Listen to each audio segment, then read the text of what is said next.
Good afternoon, everybody. Welcome to our Facebook Live. It's Wednesday, our flash briefing. I'm Workman, and I appreciate everybody being on the call today.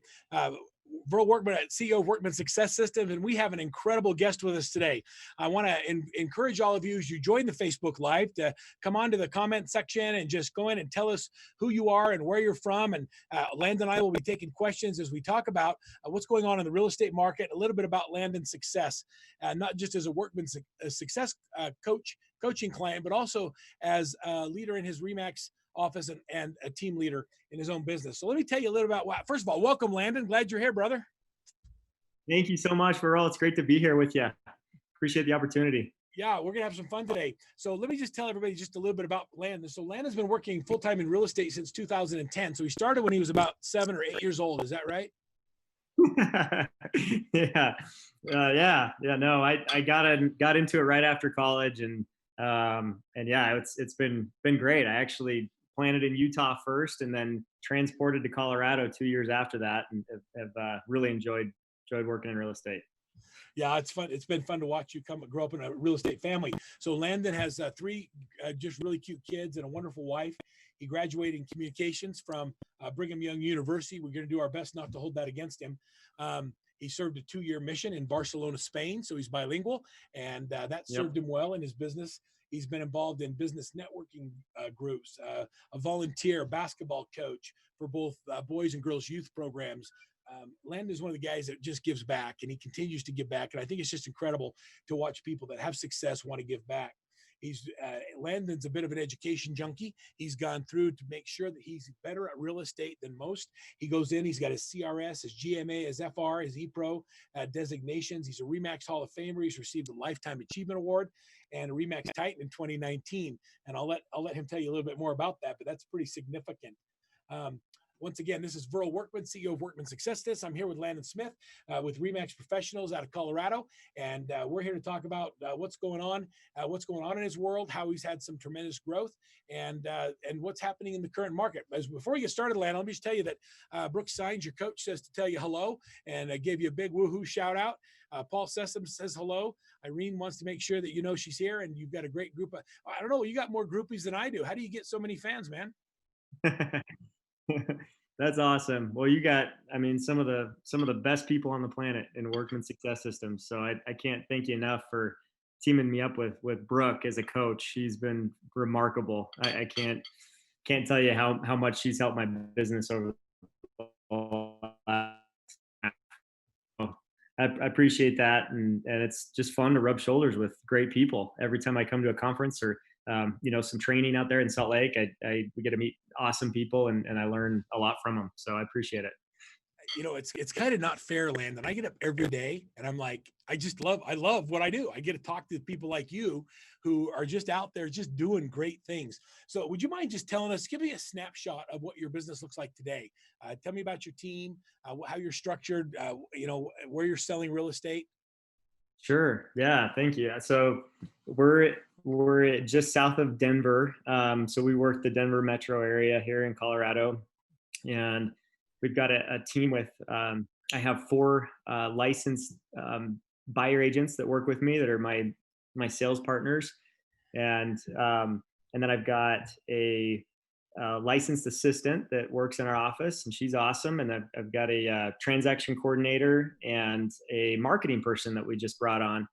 And so I guess we're a team of 8 now, and it's been awesome. We're really happy with where things are at.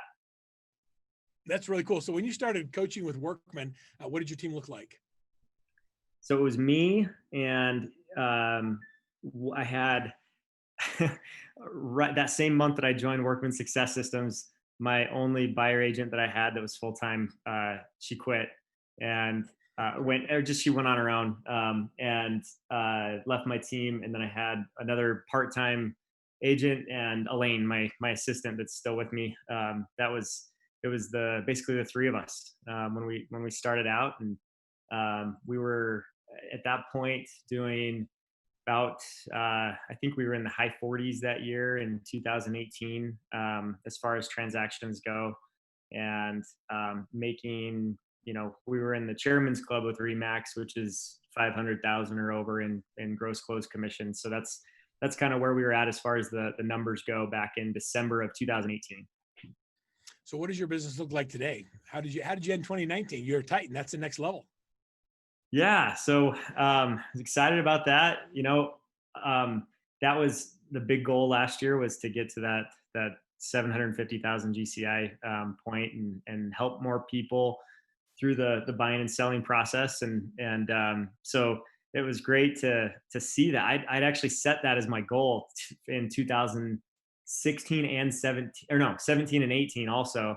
And we didn't get there. We kept on falling short and just kind of plateaued in business. And so, yeah, I mean, that was awesome. That was a huge breakthrough to get to that point. And then the other thing I kept getting stuck on was every time I tried to build a team up, I just didn't have the leadership qualities or characteristics, I guess, that I needed to be tough enough in this business and skilled enough as a leader to have a team that is welcoming to other people and people that want to be around, what I'm doing. So that's improved greatly too. And I've got some great team members that I really love. And so we have a great time together, and we also work really hard together. And, we've had some moments where there's some training or correction, when things go wrong, and they will, that's how it goes. But through it all, like we've been able to have a really solid culture and team, I feel like, and it's just getting better. I love that. Okay, so let's talk for just a second about COVID-19. Denver was hit pretty hard. How did that affect your business? You were one of the first people to start throwing videos up. So how fast did you make adaptations? What have you done differently, and how's it affected you? Yeah, well, I really appreciate all the guidance. I mean, Brooke's been huge as my coach, Brooke Signs, and helping me have a virtual fleet, of things that we can do, including a complete listing presentation virtually. And we were able to show buyers virtual tours and write contracts without even going through them when we were in lockdown for 22 days here in Denver, and we couldn't even show a house or leave our house pretty much to do anything business related.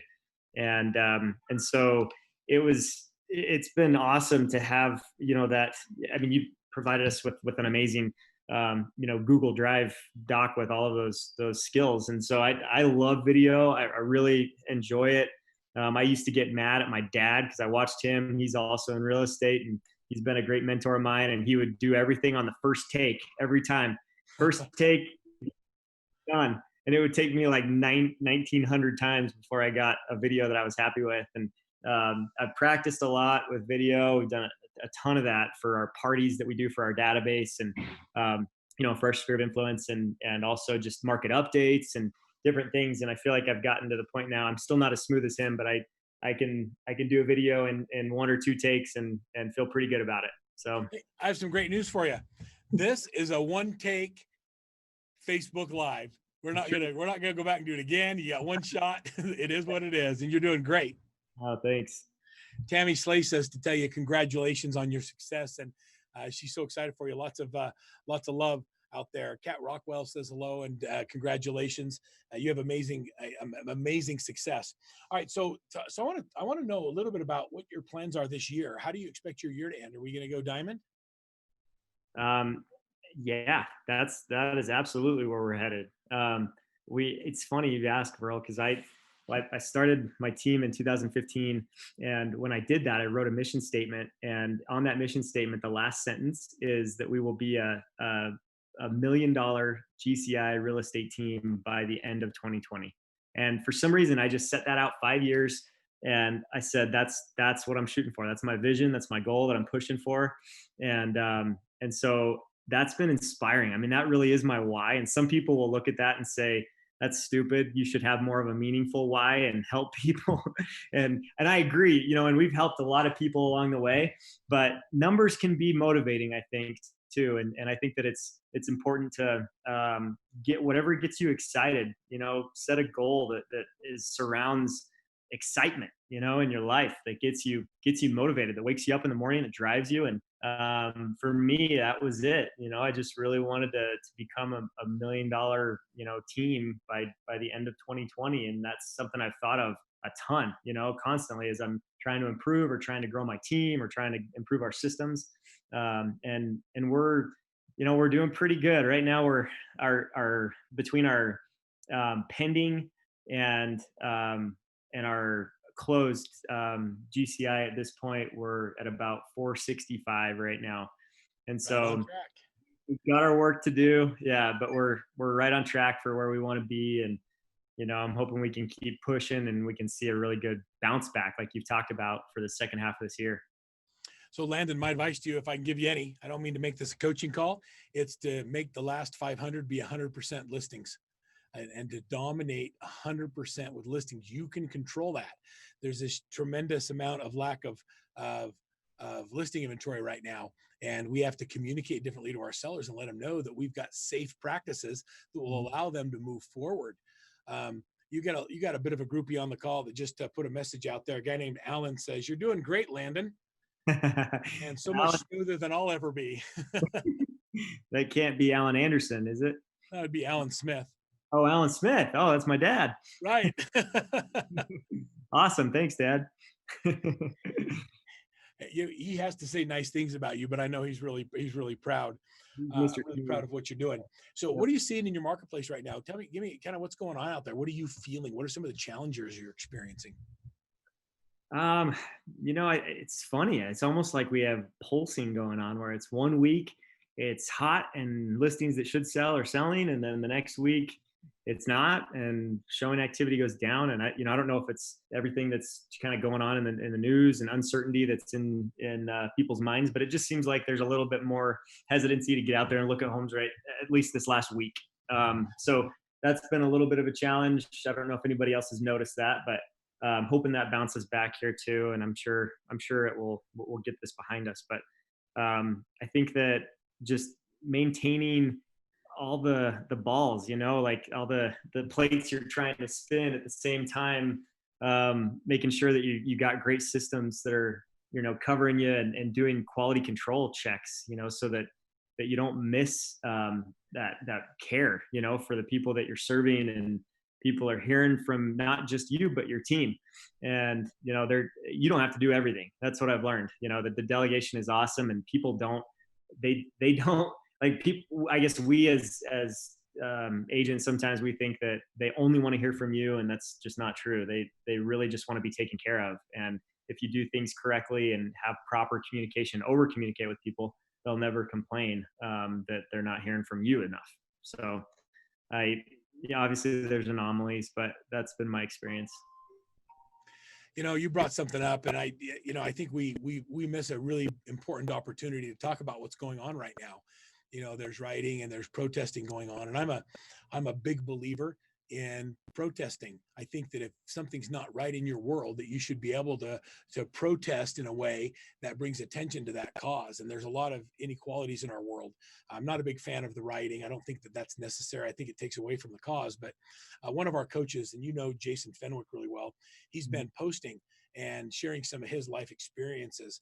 And my wife and I were talking about his post the other day. He said, the first time I ever had a gun pulled on me was when I was 8 years old. And another one I was a teenager, not because I was doing anything wrong, but because I was black.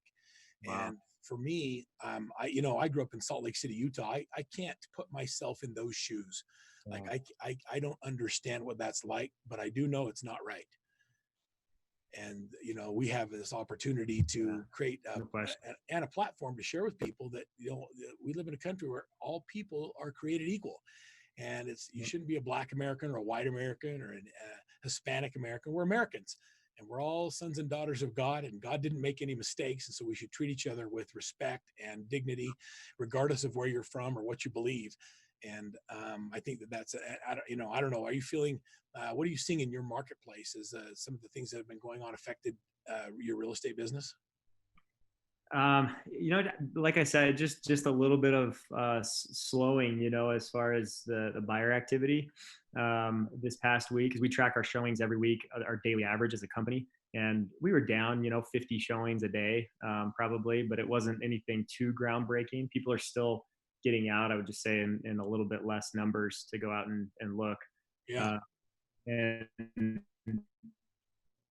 listing, everybody has low inventory right now. I think I checked on graph, there were 3 states that had a stable inventory market, Wyoming, Virginia, and one other that I can't remember. And everyone else is extreme low inventory. And so it's just crazy. I think that's been more sellers are staying put, and not wanting to get out there and move as much. And I can't agree more with what you said, Burl. Behind you 100%. All men were created equal, and we got to just love people. But I think that the key is I try to stay away from the news as much as I can, and really focus on what I can focus and what I can control.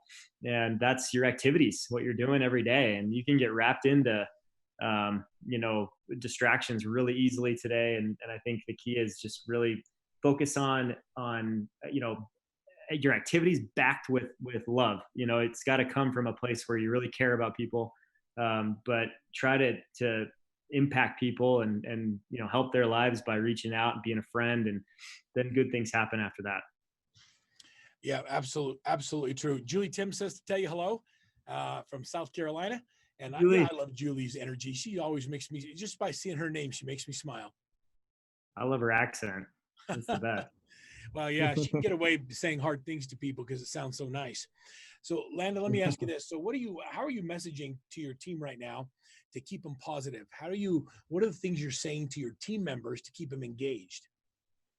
Yeah, great question. So a couple specifics. And this is actually the place where I do my daily huddles every morning. So I've got all my materials here, but we use this book, Tribe of Mentors, a lot. And I think I heard about it from from Leverage in 2019.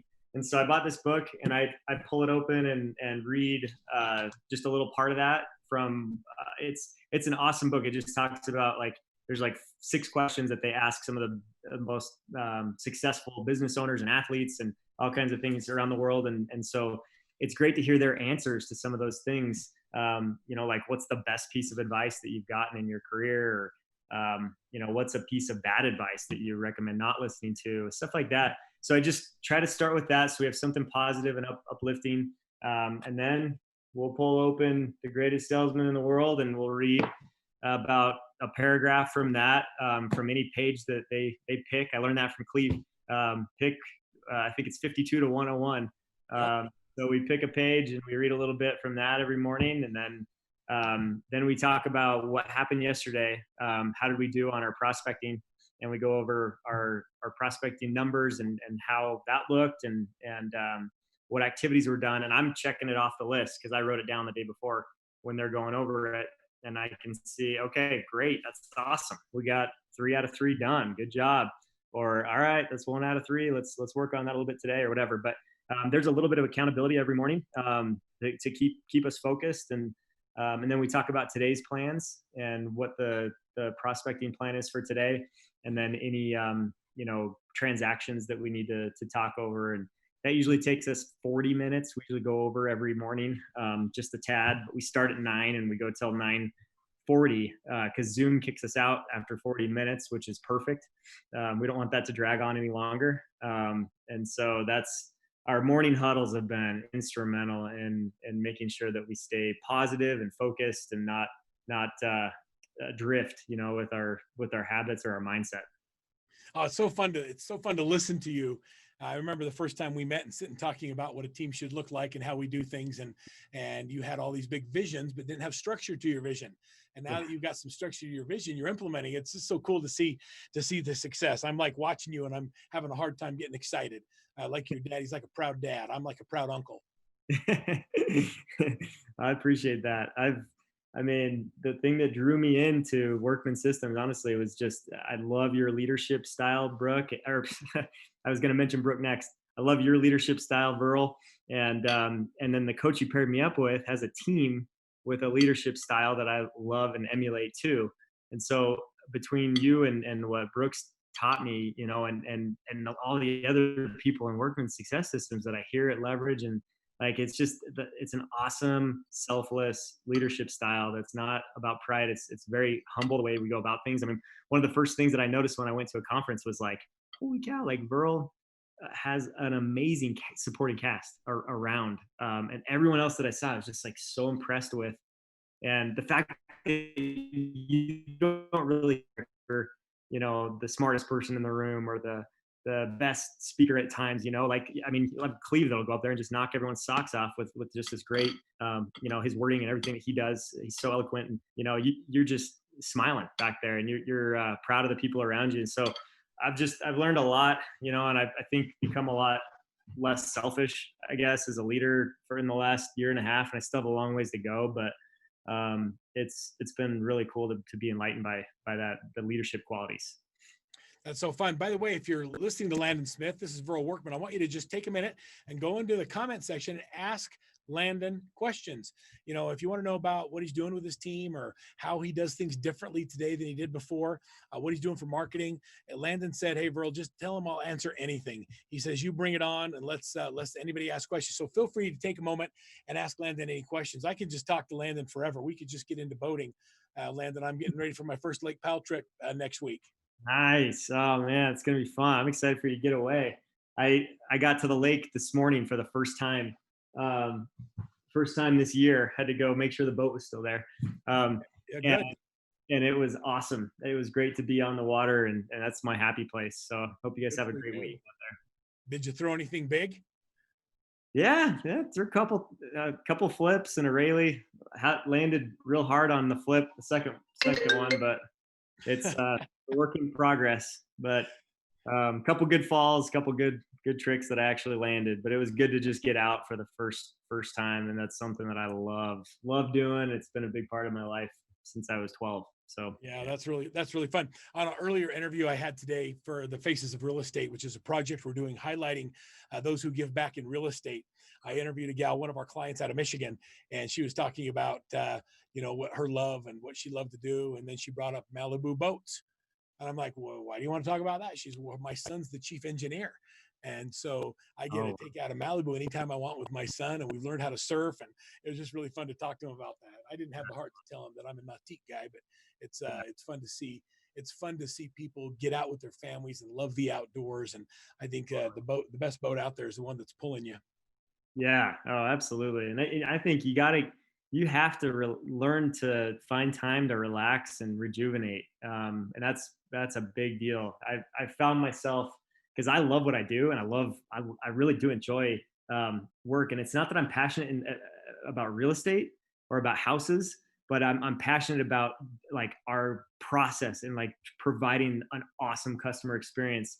And that's what gets me going. And so if we fall short on that, like I even love the correction process of going through it and mitigating that. Sometimes it's fun to just handle things, try to handle it the right way and do the right thing. But I think that if you get so wrapped up in that and so tense that you don't get away and find your happy place and go, spend some time golfing or wakeboarding or playing tennis or just relaxing a little bit, sit down and read a book or something, I think that you can get too tightly wound in this business. So it's got to happen. Absolutely true. We have a couple questions, if you don't mind me asking. Julie brought up, she says, "Do you remember the time when Verl put you on stage in front of everybody as a brand new wet behind the ears coaching client, and you had these big goals?" She says, "You hit them all. You hit your goals. You hit the things that you said you were going to go out and do." How cool is that? It was a scary day. Scary. But it was also like a life-changing event for me. I was very grateful for the opportunity. Not at the time I wasn't, but in hindsight, it was so good for me to hear some of the things that you said. We have these, I call them pivotal points in our lives where something happens or we have a moment that causes us to see things differently. And I think as coaches, that's the thing that we work towards. Is I want to put people in a moment in their life where they can look at things differently and change what they believe is possible and create a new path to get there. And it was fun to see you have that moment, and even more rewarding to see you accomplishing great things. So now, all of a sudden you're in that close to seven figures, and you go 7 figures gross. And then what I'm going to say about the next year is we double, and then we focus on 7 figures net. So we first go to 7 figures gross commission. Then I want to get to that 7-figure net button with you, but I can't set goals for you. What keeps you motivated? What is the thing that motivates you to keep improving yourself? What's that? I don't know, that core underlying driving factor. And is it different today than it was 3 years ago? I think that, like I said, that yeah, it is different today.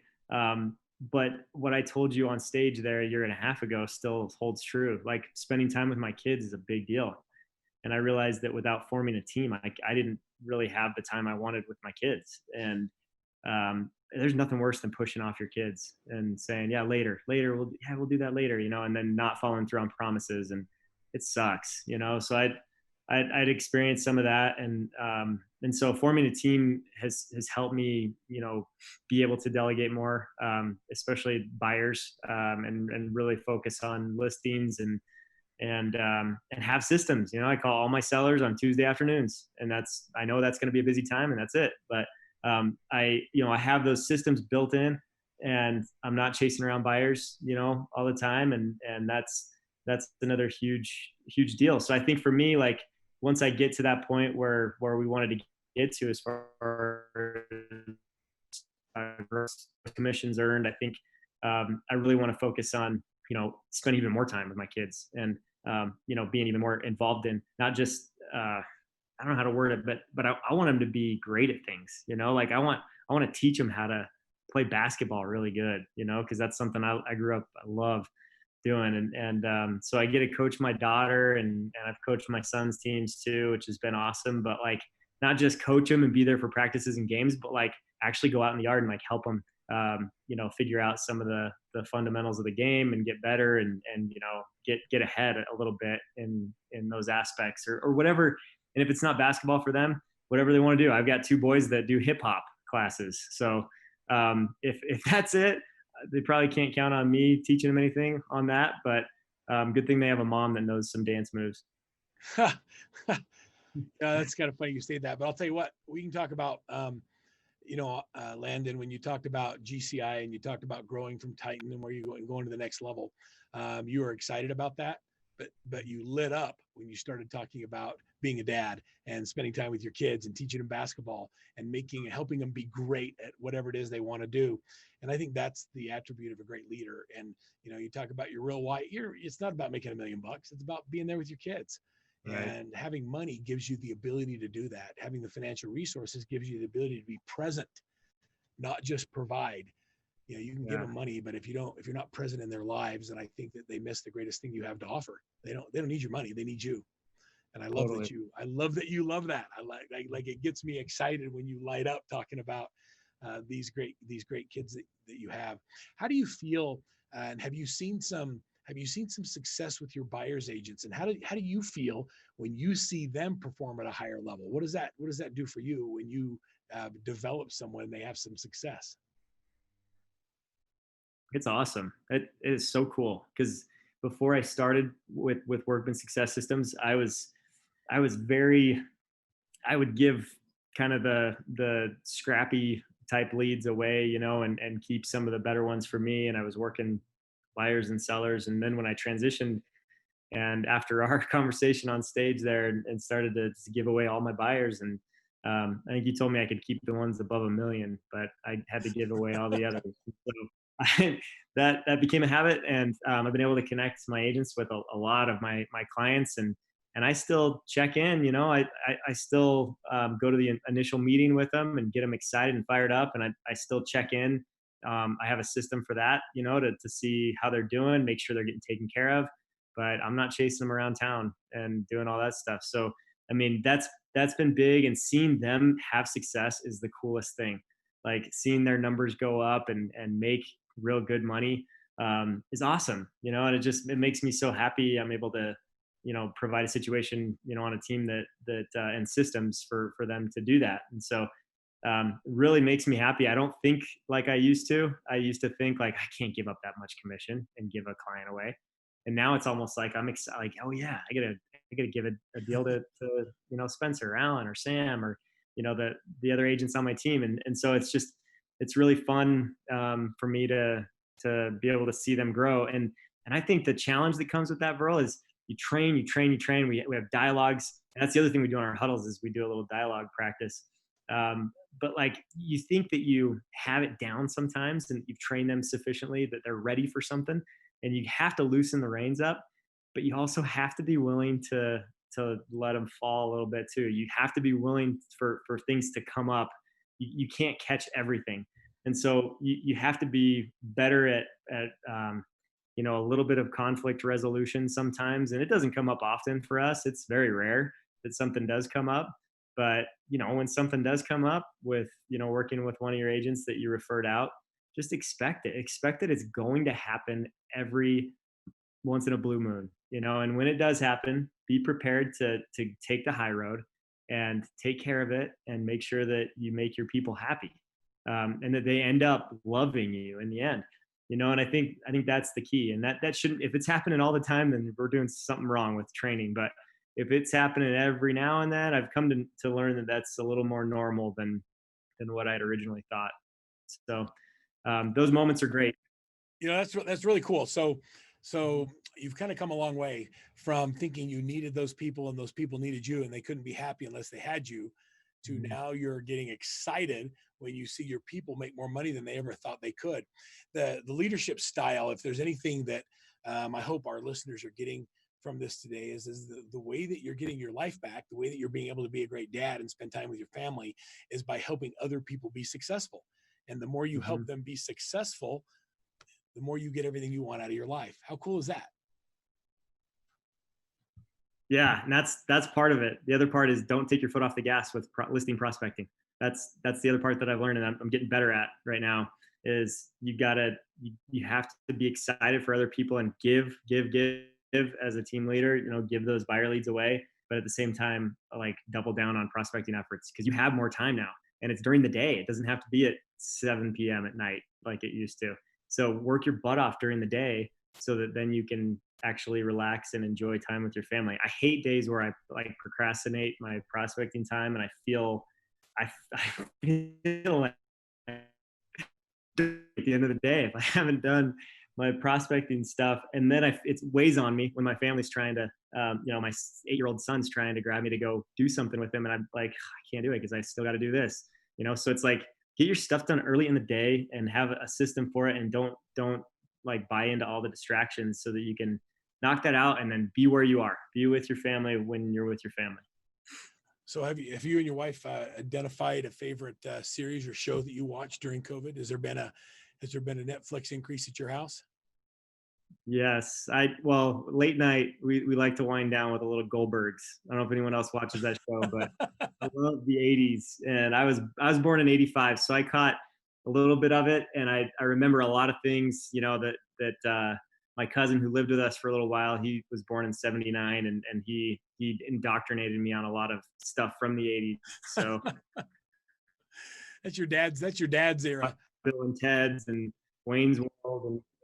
Yeah, yeah. He claims the '70s and all the hair bands and stuff, but yeah, my cousin Danny educated me on the '80s, so it's so funny. I love the Goldbergs. Every character in that show cracks me up, and my stomach hurts after watching most episodes. So that's my favorite. Thank you for not saying Lion King. Yeah, no. There's some crazy stuff on Netflix I've learned, and it's hard to get me to watch TV. I don't watch much TV, but there's been a few things.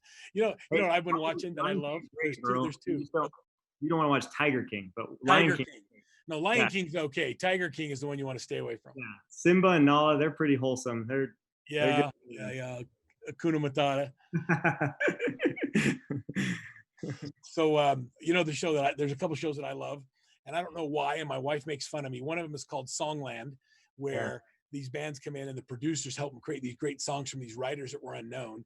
And I Oh, cool. just love the creativity that happens. And like I cry, like when they pick your song, it's like this Yeah. moment in your life you've waited for, and then something big, like I can feel the emotion that they're going through, wishing something great would happen. And my wife's like, would you knock it off? Why are you right? She has there's no, she just laughs at me when I do that. And the other one I think is funny is your boys watching World of Dance, your hip hop boys. Do they like that one?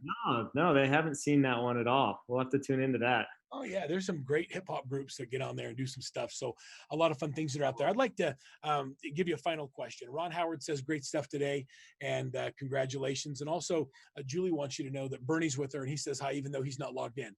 So Julie logs in, Bernie listens, and makes sure things happen right. So things are happening great in South Carolina. Okay. Great content today. Let me just ask you kind of the last thing, and that is for somebody who is not sure what to do next. They're trying to figure out how to take their business to the next level, Landon. Um, Mhm. and I don't want it to be a Workman thing. I want it to be like from your heart. What would you tell people that are struggling, breaking from where they are today to the next level? What's the thing that's made the biggest impact for you? How do you do it? Okay, so you told me not to do a Workman thing, but the first thing I thought of was get a coach, because that's done more for me than anything. But I think that outside of that, I would say laser like focus on your prospecting. It's like when a football team has problems and everybody's blaming everybody because it's the offensive coordinator's fault and it's the quarterback's fault and it's everybody's fault. Winning solves all problems, right? It's the same thing in real estate. Prospecting solves let me say lead generation solves all problems. And so if you have discrepancies in other areas, if you're just a fantastic lead generator, you can hire to help you with other things, or you can just get better at other things. But I think that's the main thing is we live in a world with devices that distract us constantly, and it's just so easy to lose focus. And every time you get distracted, like Darren Hardy said, 15 minutes before you get back on track, every single time. And so for me, that's it. It's just really being disciplined with the windows you have open on your computer, with your environment that you're in, having a clean workspace, which I don't have right now. So don't make me show my workspace. We got done with a flooring project here, so it's a mess, but have a good environment that helps you focus and stay on track. That's so true. They say out of sight, out of mind. If it's in sight, it's in mind. And if you're easily distracted by it, then, I've been listening to Darren Hardy's daily podcast too. Every day is motivational, few minutes. And I just love the inspiration that comes in. It makes you think. And so stay motivated, get yourself a coach, focus on prospecting and developing your business and looking for new business. We're not in the real estate business. We're in the lead generation business. When you understand that, it changes everything. It's about how many conversations you have that move it forward.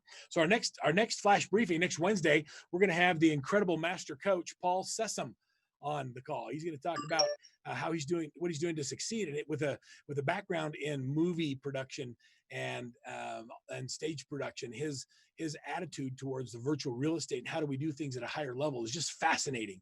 And so I encourage our listeners to stay tuned for next Wednesday when the great Paul Sessom is going to join us, master coach. On behalf of everybody, we've done all this incredible, and you talked about some incredible resources on how to become a master of virtual real estate that your coach provided for you. And because you brought it up, April went ahead and she posted in the chat, workmansuccess.com, Facebook Live 6320 to download that same ebook. And so it's a coaching document that we use with many of our coaching clients to help them become masters of virtual real estate. Let's make that available for everybody else. Parting thoughts, Landon, as we wrap this up today? No, I think I really appreciate the opportunity to be on here with you, and look forward to rubbing shoulders with some of these awesome agents that are listening in. Hopefully they can make it to Leverage or one of the trainings we can meet. But thanks a lot for your time, Burl. It's been fun. Thanks, Landin Smith, everybody. Thanks for joining us on our Facebook Live, our Wednesday flash briefing. We're going to continue to do these as long as we have continued engagement and people are excited about the guests and the content that we provide. Thank you for being a giver, making a difference in the lives of your team members, and setting a great example as a great father. And I hope everybody picked up that message today, everybody. Thanks for being here, Landin. I'll talk to you soon. Thanks, Burl. Appreciate it. We'll see you guys.